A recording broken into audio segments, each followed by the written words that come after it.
IISER aptitude ടെസ്റ്റിന് വേണ്ടിയിട്ട് application portal open ആയിരിക്കുകയാണ്. ഇപ്പൊ തൊട്ട് നിങ്ങൾക്ക് അപ്ലൈ ചെയ്യാൻ സാധിക്കുന്നതാണ്. അപ്പൊ എങ്ങനെയാണ് അപ്ലൈ ചെയ്യുക എന്നുള്ളതിന്റെ കംപ്ലീറ്റ് ആയിട്ടുള്ള ഒരു സ്റ്റെപ്പ് ബൈ സ്റ്റെപ്പ് വീഡിയോ ആണ് ഞാൻ ഇപ്പം എടുക്കാൻ പോകുന്നത്. അപ്പൊ അതിന്റെ മുന്നേ നിങ്ങൾ സ്വയമായിട്ട് അപ്ലൈ ചെയ്യുന്നുണ്ട് എങ്കിൽ നിങ്ങൾ ഒരു കാര്യം ശ്രദ്ധിക്കുക.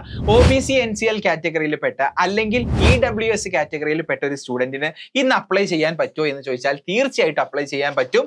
അവിടെ നിങ്ങളുടെ കമ്മ്യൂണിറ്റി സർട്ടിഫിക്കറ്റിന് പകരം April 1 ശേഷം മാത്രം വാലിഡ് ആകുന്ന കമ്മ്യൂണിറ്റി സർട്ടിഫിക്കറ്റ് നമുക്ക് അപ്ലോഡ് ചെയ്യാൻ പറ്റുള്ളൂ. ഇന്ന് എന്തായാലും April 1 ആയിട്ടില്ലല്ലോ. അപ്പൊ നിങ്ങൾ അപ്ലോഡ് ചെയ്യേണ്ട ഫോം എന്ന് പറയുന്നത് ഇതാണ്, ഡിക്ലറേഷൻ ഫോം ആണ്. ഈ ഡിക്ലറേഷൻ ഫോം നിങ്ങൾക്ക് ഡൗൺലോഡ്സിൽ പോയാൽ iceradmission.in എന്ന് പറഞ്ഞ വെബ്സൈറ്റിലെ ഡൗൺലോഡ്സിൽ പോയാൽ ഫോംസ് ആൻഡ് സർട്ടിഫിക്കറ്റ് എന്നുള്ള സ്ഥലത്ത് പോയാൽ നിങ്ങൾക്ക് ഡൗൺലോഡ് ചെയ്തെടുക്കാൻ സാധിക്കും.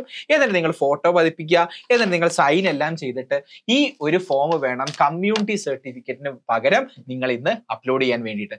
അതിനുശേഷം പിന്നീട് ജൂൺ 21 വരെയുള്ള ഒരാഴ്ച നിങ്ങൾക്ക് എക്സാമിനൊക്കെ ശേഷം സമയം ഉണ്ടാവും. അപ്പൊ മാത്രം നിങ്ങൾ April 1 ശേഷമുള്ള OBC NCL അഥവാ EWS കമ്മ്യൂണിറ്റി സർട്ടിഫിക്കറ്റ് നിങ്ങൾ കൊടുത്താൽ മതി. അപ്പൊ മാക്സിമം നിങ്ങൾ സ്വയം തന്നെ ഇത് ചെയ്യാൻ ശ്രമിക്കുക. ഇനി അക്ഷയ കേന്ദ്രത്തിൽ പോയിട്ടാണ് ചെയ്യുന്നത് എങ്കിലും നമ്മളെ step by step video completely കണ്ട് കാര്യങ്ങൾ മനസ്സിലാക്കിയതിനു ശേഷം അപ്പൊ യാതൊരുവിധ തെറ്റുമില്ലാതെ നിങ്ങൾ അടിപൊളിയായിട്ട് അപ്ലൈ ചെയ്യുക. അപ്പം സ്റ്റെപ്പ് ബൈ സ്റ്റെപ്പ് വീഡിയോ ആയിട്ട് ഞാൻ ഉടനെ തന്നെ നമ്മുടെ ചാനലിൽ വരുന്നതാണ്. അപ്പൊ ഈ പെട്ടെന്ന് ഈ കാര്യം തീർക്കട്ടെ. Bye by.